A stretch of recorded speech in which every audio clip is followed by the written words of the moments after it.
J'aimerais commencer cette présentation en vous proposant ce portrait représentant le duc d'Hamilton, accompagné de son précepteur John Moore ainsi que son fils.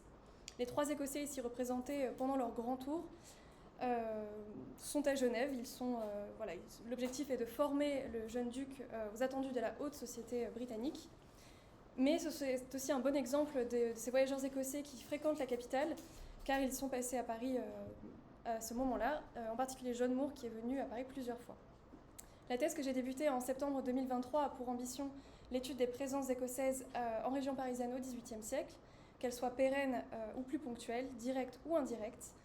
Mais pour cette présentation, je souhaitais me concentrer sur une partie de cette thèse, donc les voyageurs passant par Paris au XVIIIe, c'est-à-dire des mobilités qui sont choisies et circonscrites dans le temps.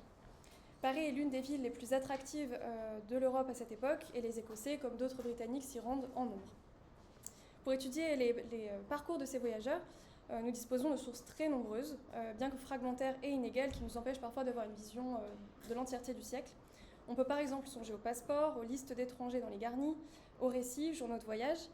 Je vous en présente ici quelques exemples. Donc, ce sont des journaux et récits de voyage d'hommes écossais plutôt appartenant à la bourgeoisie éclairée ou à l'aristocratie. On pourrait également songer à des récits de voyage étant produits par des Anglais, comme celui de William Cole, qui fréquente le Collège des Écossais à Paris. Mais pour l'instant, j'ai voulu me circonscrire aux Écossais.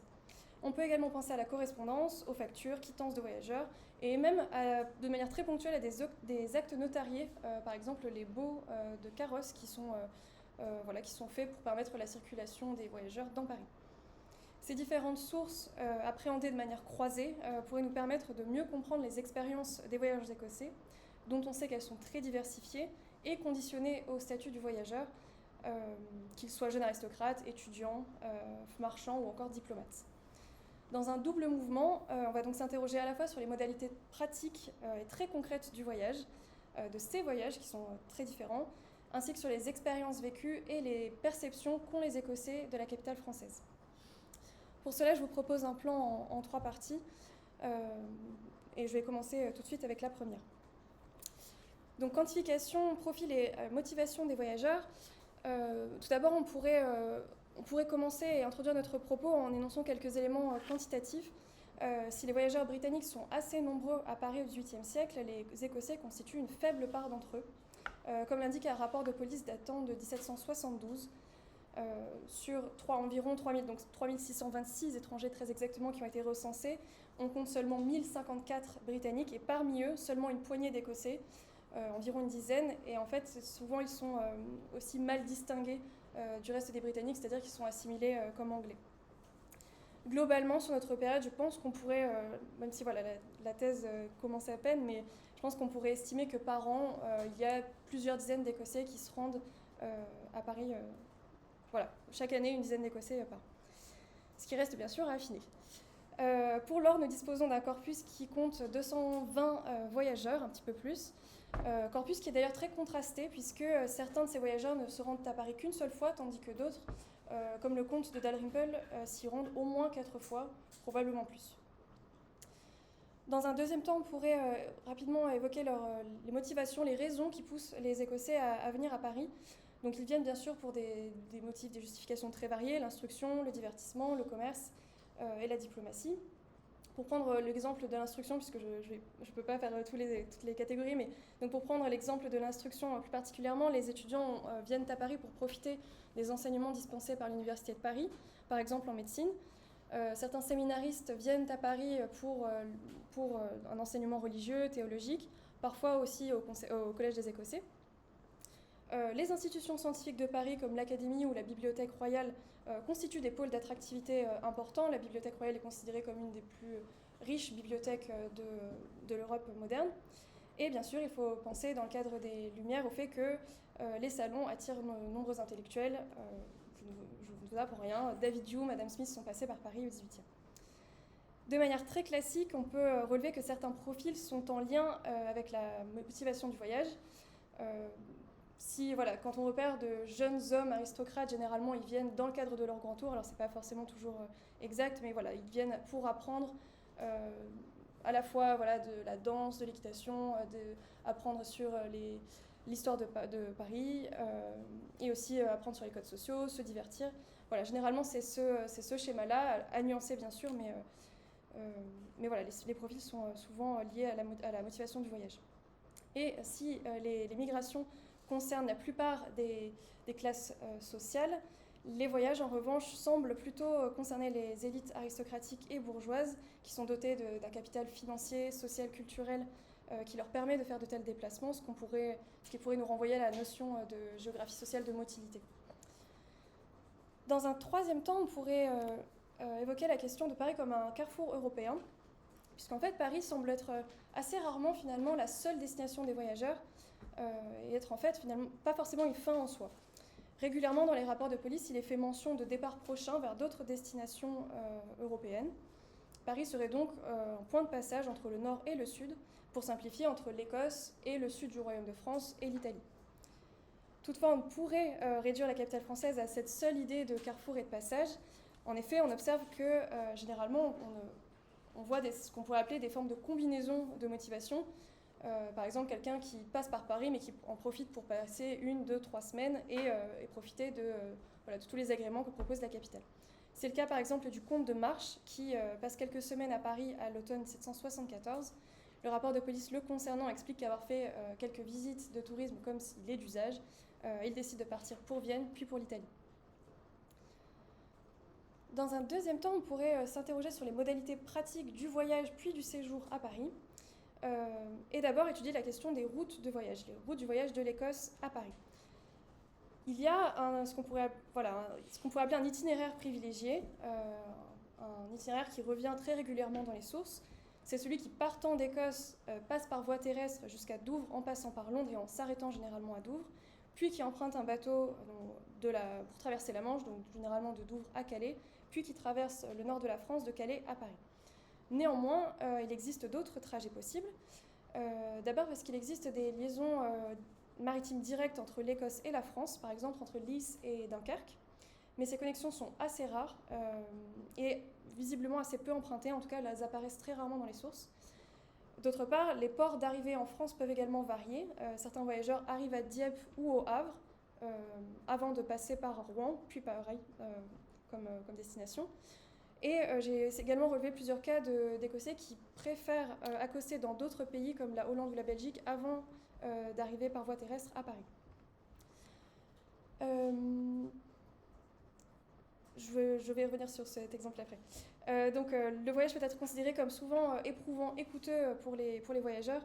Je voudrais ici présenter le cas de David Skene, qui est un jeune Écossais souhaitant se former à la médecine à Paris avant de retourner s'établir dans sa ville d'origine qui est Aberdeen. Son trajet en mer du Nord se passe mal, très mal. S'il apprécie le paysage des côtes écossaises et anglaises qui défilent sous ses yeux, il tombe terriblement malade. Il ne supporte pas le voyage en mer. Il a des fièvres en fait qui le font. Il a l'impression de devenir fou à bord du bateau, à tel point qu'il va éviter à tout prix de refaire ce trajet par voie maritime et plutôt de préférer la voie terrestre pour rentrer. Le coût du voyage constitue également une pierre d'achoppement pour ce jeune Écossais et un élément de conflit avec son père, avec qui il correspond très régulièrement. Chacune de ces lettres tend à démontrer à quel point le peu d'argent qu'il dépense est absolument nécessaire pour son séjour, et il met régulièrement en avant ses capacités d'économie, et il montre à quel point il est quelqu'un de tout à fait responsable. Par exemple, lors de son retour de Paris, il partage sa voiture avec 4 compagnons écossais, et nous dit I came to Dunkirk by chevaux de relais. The quickest and cheapest way of traveling when in company. Ours consisted of 4, Lochiel, his brother, and the son of Dr. Cameron. C'est des voyages qui sont faits souvent en groupe pour économiser des frais. Arrivé à Londres, le jeune David Skene va de nouveau chercher et trouver un compagnon de voyage pour partager les dépenses, quitte à ce que son séjour à Londres soit plus long, ce qui ne manque pas du coup d'irriter son père qui se dit à court d'argent et qui est très pressé de son retour. La question plus globale du coût de voyage est importante. Il faut prendre en compte bien sûr le coût des voitures de relais de poste en relais de poste, le coût de la traversée, éventuellement des frais supplémentaires si on a beaucoup de bagages, le coût de l'hébergement, de la nourriture, éventuellement aussi des frais postaux pour les correspondances, À ce stade de ma recherche, j'en ai pas encore réussi à établir des chiffres précis.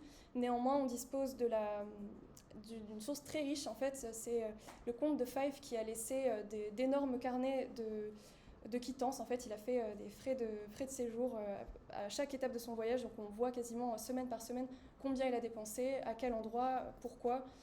Donc ce sera pour une prochaine fois. Dans un deuxième temps, je voudrais évoquer les temporalités du déplacement. D'abord, pour étudier la durée du trajet, on pourrait se référer au guide de Louis Dutens, Itinéraire des routes les plus fréquentées, qui nous aide à saisir le temps de déplacement à la fin du XVIIIe siècle. Le guide propose dès les premières pages un itinéraire d'Édimbourg à Londres, puis de Londres à Paris, en passant par Lille. Et en fait, cet itinéraire-là est censé durer environ 106 heures, dont 5 ou 6 heures consacrées à la traversée de la Manche. Le manuel propose également un trajet un tout petit peu plus court, autour de 90 heures, qui fait passer par Calais et Amiens.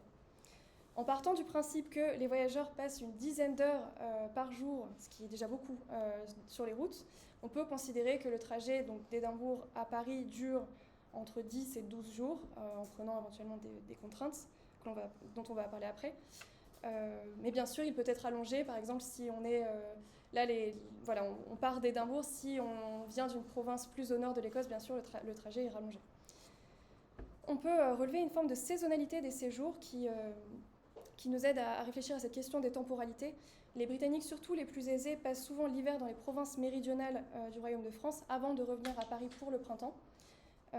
Pour autant, j'ai relevé des contre-exemples, notamment celui du comte de Fife dont je parlais tout à l'heure, qui passe l'hiver 1765 à Paris avant de se rendre vers l'est, vers la Belgique, ce qu'on appelle aujourd'hui la Belgique. Donc on ne pourrait pas à ce stade être trop affirmatif, mais voilà, c'est une question qui est importante. Le déplacement apparaît soumis à des contraintes qui ont des conséquences sur les temps de voyage.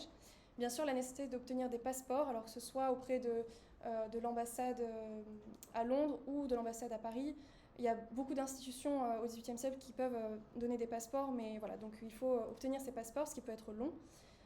Des sauf-conduits éventuellement pour les voyages, éventuellement aussi des lettres de recommandation qui permettent de faciliter le déplacement et l'introduction dans une nouvelle ville.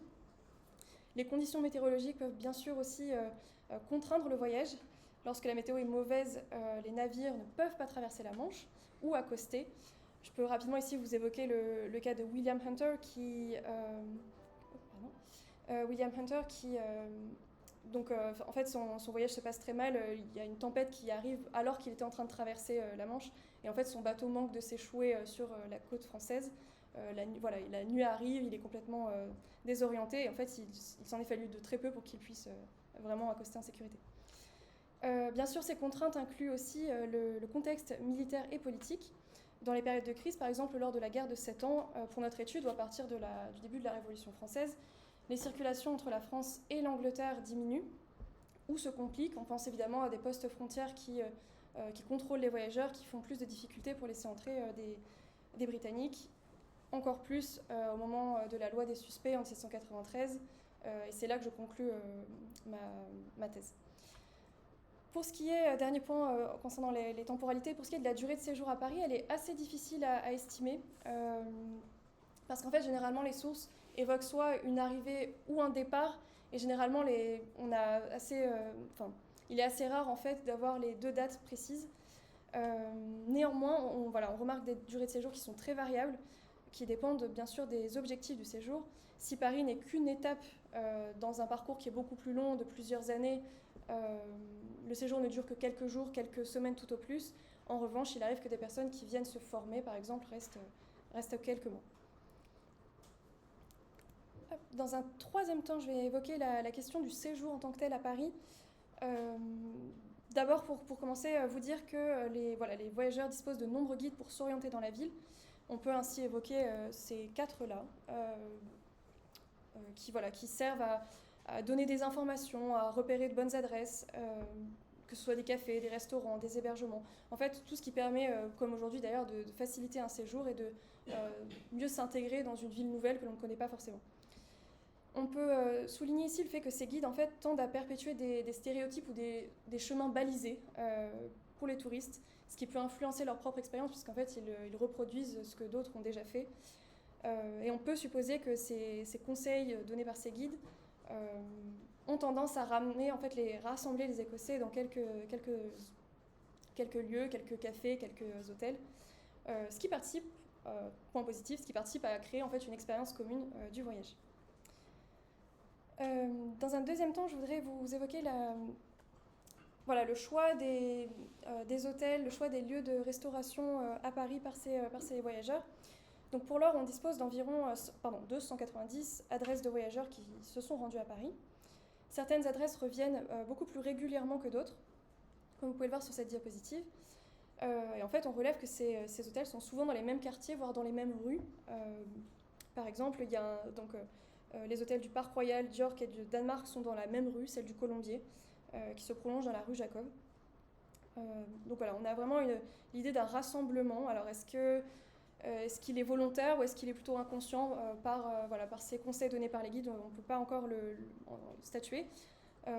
La nomenclature aussi des hôtels pourrait, qui met en lumière une identité britannique, pourrait aider à ce rassemblement. Mais voilà, pour l'instant, c'est pas rien d'affirmatif. Très brièvement, au sujet de la première mention, donc c'est les chambres garnies du couple Gobillon de Villemont. Donc c'est l'établissement en fait, qui rassemble le plus d'Écossais dans les sources. En fait, c'est un établissement qui accueille des Écossais dès les années 1750. Au début, c'est en fait le sieur Gobillon qui accueille des Écossais dans sa maison, rue Saint-Jacques. Son activité se poursuit après son mariage en 1767 avec une jeune femme nommée Marie-Charlotte d'Édimbourg, dont on suppose, a priori, sans preuve encore, mais on suppose une origine écossaise. Devenue veuve puis remariée, la jeune femme perpétue cette tradition d'accueil. Donc elle a 8 chambres dans sa maison qu'elle loue. On remarque dans ces papiers divers liens, des liens qui sont assez étroits avec la communauté écossaise de Paris. Du coup, ce qui nous amène à conclure sur l'idée que Marie-Charlotte serait en fait une forme d'articulation entre les mobiles et les résidents, entre des mobilités qui sont courtes et des mobilités beaucoup plus longues. Dans un troisième temps, je voudrais vous présenter les activités des Écossais à Paris. En fait, comment est-ce quelles sont les émotions, les sensations, les perceptions qu'ils ont de la capitale française. D'abord, bien sûr, Paris apparaît être une capitale européenne vivante et très attrayante. D'abord pour son patrimoine architectural et historique qui est unique, bien sûr. Les récits en fait, que l'on a conservés des Écossais mentionnent les hauts lieux de la capitale, les lieux les plus importants. On relève par exemple dans le journal de Tobias Smollett et de James Boswell plusieurs lieux qui reviennent très souvent, notamment donc, les Invalides, le Palais Royal, le Palais du Luxembourg. Et en fait, ces lieux semblent être des formes de passage obligé, peut-être pour obtenir une forme de validation sociale, de dire qu'on a vu ces lieux-là qui sont les lieux les plus prestigieux de la capitale. Les manufactures mises en place par le pouvoir royal et produisant des produits de semi-luxe et de luxe semblent être également attractives, tout du moins pour Tobias Smollett qui en visite plusieurs. Et si le centre de Paris apparaît vraiment très attrayant pour ces touristes, on peut s'empêcher de relever qu'il est fait mention de certains sites à la périphérie de la capitale, notamment, donc c'est ce que j'ai représenté en bleu sur la diapositive, notamment la basilique Saint-Denis, ou Versailles, ses jardins, le Trianon et Marly. Il y a donc des circulations de voyageurs à l'intérieur même de la région parisienne et il ne faudrait pas avoir une vision trop statique et figée de ces circulations. En fait, elles sont en fait constantes au sein même de la région. La population parisienne et ses pratiques font également l'objet de nombreux commentaires. Un petit exemple très rapidement, puisque je m'approche du temps limite, mais les habitudes vestimentaires des Parisiens sont un grand objet de curiosité, mais aussi une forme de dérision, c'est le cas dans le journal de Tobias Smollett. L'atmosphère de Paris est également largement commentée, en particulier dans les récits qui datent de la Révolution française. L'effervescence politique de la ville intéresse de nombreux intellectuels et curieux, et donc on peut ici citer l'exemple de John Moore. Comme on l'a dit, il est venu très régulièrement dans la capitale française. Il arrive ici en 1792 et son premier souhait, c'est de parcourir la ville de Paris pour observer les changements qui auraient pu être faits par les révolutionnaires depuis son dernier séjour. En l'occurrence ici, il dit « J'ai parcouru plusieurs fois ce matin la ville de Paris, l'épithète de royal qui était autrefois prodiguée et employée avec tant d'orgueil et d'ostentation est maintenant soigneusement effacée. » Donc voilà, il s'empresse de voir quels changements ont pu avoir lieu. Il va également très régulièrement aux séances de l'Assemblée nationale naissante et fréquente le Club des Jacobins, tout comme d'autres Écossais dont je n'ai pas eu l'occasion de parler, notamment James Hall et ses beaux-frères qui s'empressent de rapporter dans leur pays natal les idées et les débats qu'ils ont pu entendre. Le voyage à Paris est également l'occasion de nombreuses interactions, à la fois avec les Écossais, les Britanniques présents sur place, les Français bien sûr, et éventuellement aussi avec d'autres nationalités qui sont à Paris à ce moment-là également, ce qui forme une forme de cosmopolitisme européen. On peut mentionner que les sociabilités des voyageurs écossais sont le fruit de réseaux qui sont à la fois nationaux, puisqu'ils fréquentent prioritairement alors c'est peut-être pas prioritairement, mais ils fréquentent plus volontiers, on va dire, des compatriotes britanniques et écossais. Donc voilà, fruit de réseaux nationaux, mais aussi de réseaux sociaux, puisque on peut largement affirmer que les aristocrates sont beaucoup plus promptes à fréquenter d'autres aristocrates, d'autres personnes issues du même milieu. Ils échangent alors dans ce qu'on pourrait appeler une élite européenne cosmopolite, notamment dans le cadre des salons. La présence en fait pérenne de certains Écossais, de certaines personnes à Paris leur est particulièrement utile. En fait, ces personnes qui sont là depuis plus longtemps peuvent servir d'intermédiaires pour introduire ces voyageurs dans cette société parisienne. Ainsi, l'ambassadeur écossais Stormont, qui est en poste à Paris dans les années 1770, accueille régulièrement ses compatriotes voyageurs à sa table, leur permettant de faire connaissance avec des intellectuels, des diplomates de toute nationalité présents à Paris, comme le montre cet extrait. Donc j'ai mis en gras les personnes d'origine écossaise. Vous en avez une petite liste. Et on voit que ces Écossais sont grâce à ce dîner mis en lien, mis en contact avec des personnalités de tout premier plan, par exemple Madame du Deffand ou le couple Necker. Dans un deuxième temps, le collège des Écossais apparaît comme une sorte de point d'ancrage. On l'a dit, les Écossais ont tendance parfois à s'appuyer sur des réseaux nationaux, ce qui permet de faciliter leur séjour, ce qui peut expliquer leur recours au collège des Écossais.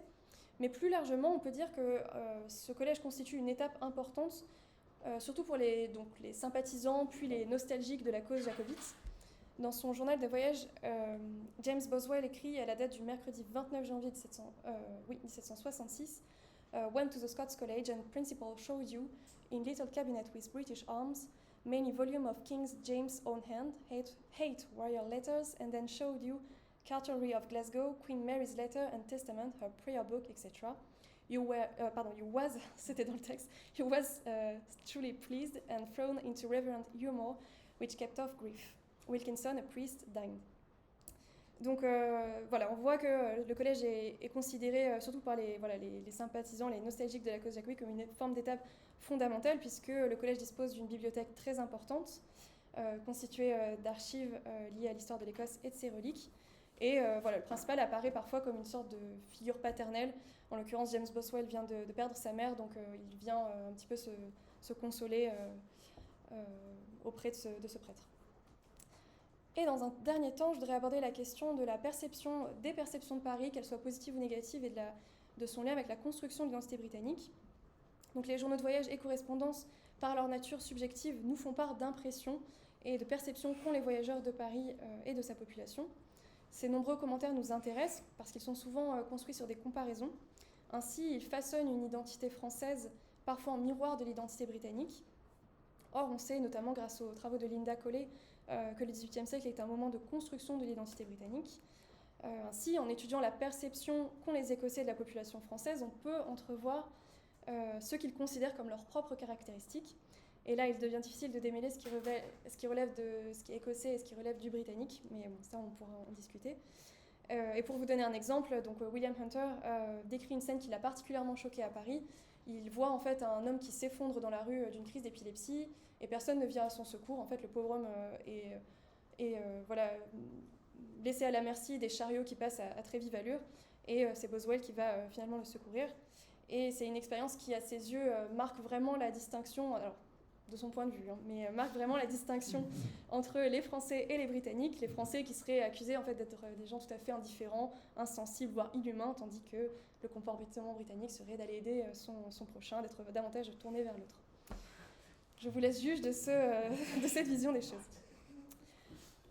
Pour conclure, voilà, on pourrait encore passer beaucoup de temps, mais voilà, les travaux sur les voyages font l'objet d'un renouvellement historiographique. Il y a une importance qui est donnée aux émotions, aux sensations. Et voilà, je voudrais conclure en vous donnant une référence qui vient de paraître, qui est celle d'un ouvrage de Gilles Montègre qui s'appelle « Voyager en Europe au siècle des Lumières » et dont je me suis servie pour cet exposé. Je vous remercie.